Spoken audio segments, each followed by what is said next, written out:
Hello दोस्तों, कैसे हैं आप सभी। उम्मीद करता हूं आप सभी बहुत ही अच्छे होंगे। तो आज के इस वीडियो में हम पढ़ने वाले हैं क्लास 10th फिजिक्स का पहला चैप्टर जो है प्रकाश का परावर्तन तथा अपवर्तन, जिसका यह पहला वीडियो है। तो इस वीडियो में हम पढ़ेंगे भैया कि इस चैप्टर के जितने भी बहुविकल्पीय क्वेश्चन है उसको हम देख लेंगे, जो बहुत बार बोर्ड एग्जाम में पूछे गए हैं और 2023 के एग्जाम में पूछने के बहुत ज्यादा चांसेस है। तो उनको हम देखते हैं और बहुत ही अच्छा तरीके से आपको इसको याद करके ही जाना है, क्योंकि ये पूछने के मतलब बहुत ही अधिक चांसेस है इसको पूछने का।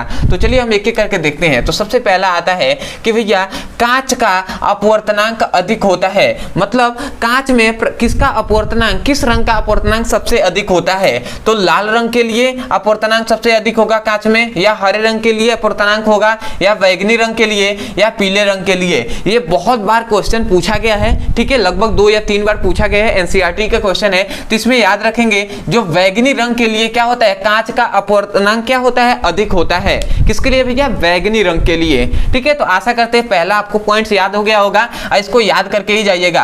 अब आता है भैया दूसरा। तो भैया एक अवतल दर्पण है, एक अवतल दर्पण है जिसकी त्रिज्या क्या है, 20 सेंटीमीटर है। क्या है, एक अवतल दर्पण है जिसकी त्रिज्या क्या है, वक्रता त्रिज्या 20 सेंटीमीटर है। तो इसकी फोकस दूरी क्या होगी भैया, आपको तो न्यूमेरिकल आना चाहिए ना, क्योंकि हमने जो मेन चैनल है हमारा ब्रदर सर, उस पर तो आपको अच्छे से पढ़ाया गया था, ठीक है। तो यहाँ पे हमने क्या लिखा, हम जानते हैं फोकस दूरी F इक्वल टू क्या होता है, R/2 होता है ना, ये फॉर्मूला होता है, ठीक है। तो भैया फोकस दूरी F इक्वल टू R/2। अब यहाँ पे हम वक्रता त्रिज्या हम जानते हैं 20 सेंटीमीटर है ना, तो हम लिखेंगे भैया 20, ठीक है। और यहाँ पे क्या लिखेंगे, जो यहाँ पे 2 है तो हमने 2 से भाग दिया, तो भैया 2 दहा में क्या होता है, 20 होता है। तो यहाँ से जो F का मान मिला, क्या मिला, वो हो जाएगा क्या, 10 हो जाएगा ना। तो यहाँ से F का मान जो हमें मिला, फोकस दूरी का मान, वो तो 10 हुआ। तो इसका मतलब 10 सेंटीमीटर तो नहीं भैया, याद रखेंगे जो फोकस दूरी होती है ना, वो अवतल दर्पण में क्या होता है, माइनस होता है। तो इसलिए इसका क्या हो जाएगा, ये वाला सही हो जाएगा, -10 सेंटीमीटर,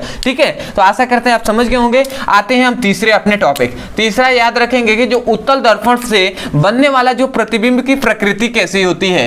उत्तल दर्पण याद रखेंगे भैया, इस कलर से मैं लिखूं तो उत्तल दर्पण के लिए बनने वाला जो प्रतिबिंब का प्रकृति कैसा होगा, वो कैसे बनता है। तो हम जानते हैं जो प्रतिबिंब होता है वो 2 ही प्रकार से बनता है।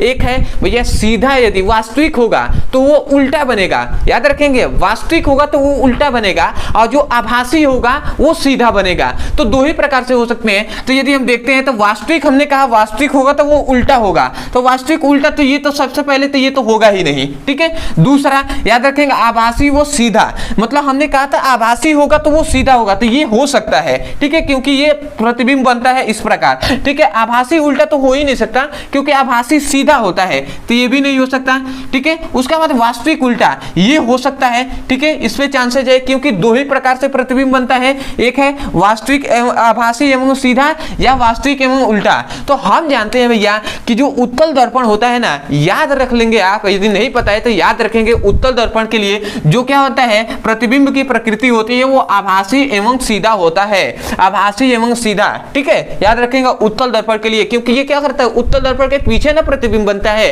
तो वो आभासी होगा ना, अब वो क्या होगा, आभासी होगा तो वो सीधा होगा, तो इसको याद रखेंगे। आते हैं हम अपने चौथे जो बहुविकल्पीय क्वेश्चन है। तो ये बहुत बार, ये लगभग सबसे, इसमें सबसे इंपॉर्टेंट ये वाला टॉपिक है कि निर्वात में प्रकाश की चाल यदि 3 × 10⁸ मीटर प्रति सेकेंड है तो कांच में प्रकाश की चाल होगी। अब ये क्या होगी कांच की प्रकाश की चाल, तो याद रखेंगे दोस्तों, याद रख लेंगे। इसमें से देख रहे होंगे यहाँ पे बहुत सारे ऑप्शन दिए गए हैं, इसमें आपको याद रखना है कि ये वाला जो ऑप्शन है 2.0 × 10⁸ मीटर प्रति सेकेंड, ये वाला आपका ऑप्शन सही है। याद रखेंगे कांच में प्रकाश की चाल कितनी होती है, 2 × 10⁸ मीटर प्रति सेकेंड होता है। याद रखेंगे, देखिए यहाँ पे 6 लिख दिया गया है, थोड़ा सा कंफ्यूजन, आपको यहाँ पे पूरा अच्छे से ध्यान देना है।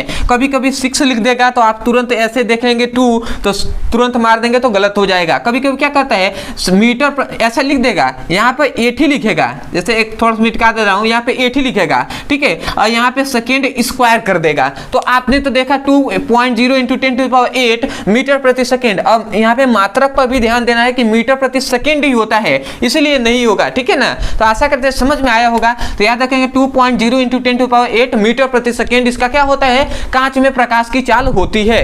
तो याद रखेंगे। आते हैं अपने पॉइंट्स पे। तो ये तो दो जो पॉइंट है ना, ये बहुत ही इंपॉर्टेंट है। ये लगभग मतलब हम देखे हैं 5 से 6 बार आपके पूछे गए हैं। ये आप देख सकते हैं भैया, आपके लिए इतना मेहनत करके आपके लिए सब बनाया जा रहा है। एक एक टॉपिक जो बहुत से बुक से लेकर और बहुत से जो क्या होते हैं नोट्स होते हैं उनसे लेकर आपको बनाया गया है। जितने भी क्वेश्चन जो पेपर आते हैं आपके लिए बोर्ड एग्जाम में, उनसे सभी से गेस्ट जो क्या होता है गेस्ट पेपर होते हैं सभी से निकाल के ये सभी बताए जा रहे हैं। तो आशा करते हैं आप समझ रहे होंगे। उसके बाद याद रखेंगे यदि 50 सेंटीमीटर फोकस दूरी है, मतलब याद रखेंगे उत्तल लेंसों की क्षमता क्या होगी। इसमें पूछा जा रहा है कि 50 सेंटीमीटर फोकस दूरी वाले उत्तल लेंसों की क्षमता क्या होगी। तो भैया यहाँ पे मतलब उत्तल लेंसों की यदि हम फोकस दूरी यहाँ पे 50 सेंटीमीटर दिया है तो कह रहे हैं उत्तल लेंस की क्षमता क्या होगी। तो हमने तो आपको पढ़ाया था ना ब्रदर सर चैनल पे मेन क्या हमने बताया था कि जो फोकस दूरी होती है क्या मतलब जो लेंस की क्षमता होती है उसको हम P से दर्शाते हैं, ठीक है। हम जानते हैं कि P से दर्शाते हैं और P = क्या होता है 1/f होता है ना। तो 1/f क्या होता है, ये मीटर में होता है। यदि हमें सेंटीमीटर में चाहिए तो हम कुछ नहीं करते हैं, सेंटीमीटर में यदि हमें चाहिए तो यहाँ पे ऊपर हम लिखते हैं 100/f कर देंगे, सेंटीमीटर लिखेंगे। यदि मीटर है तो 1/f लिखते हैं। और याद रखेंगे कि उत्तल लेंस की जो क्षमता होती है उसका मात्रक तो डायोप्टर होता है ना, डायोप्टर होता है। तो आप ध्यान दीजिएगा यहाँ से कि इसकी फोकस दूरी कितना दिया गया है, 50 सेंटीमीटर दिया गया है। तो फोकस दूरी की जगह पर हम 50 लिख देंगे, 50 लिख देंगे तो 50 दूनी 100 हो जाएगा। इसका मतलब जो P का मान मिला वो प्लस में 2 सेंटीमीटर मिला ना, प्लस में 2 सेंटीमीटर। तो याद रखेंगे ये सेंटीमीटर नहीं लिखे, हम D लिखेंगे। अब भैया आप कहेंगे क्यों D लिखेंगे, क्यों? क्योंकि हम जानते हैं भैया कि जो क्या होता है जो लेंसों की जो क्षमता होती है उसका मात्रक क्या होता है, डायोप्टर होता है। तो इसीलिए इसका क्या हो जाएगा, ये वाला सही हो जाएगा 2 + 2D। ये वाला नहीं सही कर देंगे, जैसे कि यहाँ पे -2D लिखा गया है तो ये नहीं, प्लस में 2D सही हो जाएगा। तो आशा करते हैं समझ गए होंगे। आते हैं छठे पॉइंट पे। तो सबसे कम प्रकीर्णन किस रंग का होता है, ये आपसे पूछ सकता है। हमने तो यहाँ पे लिखा है सबसे कम प्रकीर्णन, आपसे कह सकते हैं सबसे अधिक प्रकीर्णन किस रंग का होता है। तो आपको याद रखना है सबसे कम प्रकीर्णन यदि बात करें तो भैया लाल रंग का होता है। सबसे कम प्रकीर्णन लाल रंग का होता है, इसको याद रखना है। और सबसे यदि अधिक कहा जाए कि सबसे अधिक किस रंग का प्रकीर्णन होता है तो आपको याद रखना है बैगनी रंग का। सबसे अधिक प्रकीर्णन किस रंग का, बैगनी रंग का। सबसे कम भैया लाल रंग का। तो आशा करते हैं आप समझ रहे होंगे, ठीक है। आपके लिए इतना ज्यादा मेहनत किया जा रहा है तो एक लाइक और चैनल को सब्सक्राइब तो बनता है, ठीक है ना।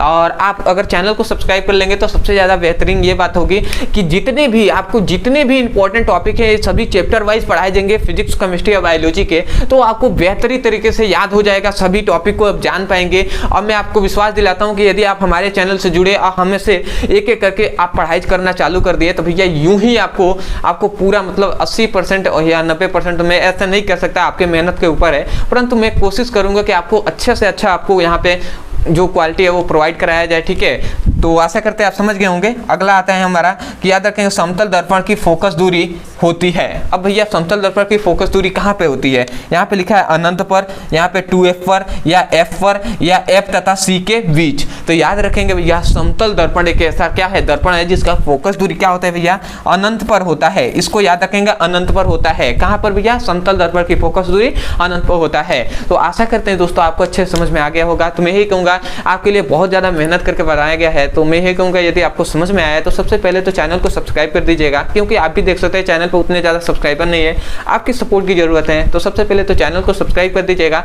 हो सके तो हमें कमेंट सेक्शन में जरूर बताइएगा कि आपको वीडियो कैसा लगा। अदरवाइज बहुत से स्टूडेंट ऐसे चाहते हैं जो सिलेबस वाइज एक एक करके हमें क्या मिले, चैप्टर वाइज हमें सभी इंपॉर्टेंट क्वेश्चन को कराया जाए। तो इसी वीडियो का डिस्क्रिप्शन बॉक्स में आपको लिंक दिया गया है, उस लिंक पे क्लिक कीजिए और जाकर चैप्टर वाइज सभी के जितने आपको पढ़ाए गए हैं उस सभी का लिंक यहाँ पे नीचे मिल जाएगा। उस लिंक पे क्लिक करके आप पढ़ सकते हैं एक एक करके।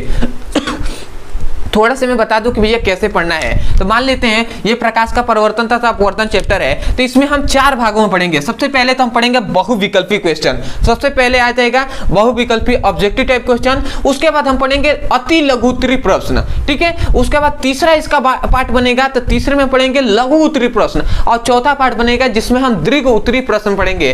तो मतलब एक चैप्टर के लिए 4 वीडियो पढ़ेंगे, इंपॉर्टेंट। 4 वीडियो अगर आपने देख लिया तो भैया आपको 90-95% यहीं से क्लियर हो जाएगा, कंफर्म में इसी में से आना ही है। तो आशा करते हैं आप समझ गए होंगे। तो चलिए दोस्तों, आज के लिए इतना ही, मिलते हैं अगली वीडियो में, तब तक के लिए धन्यवाद। जय हिंद, जय भारत।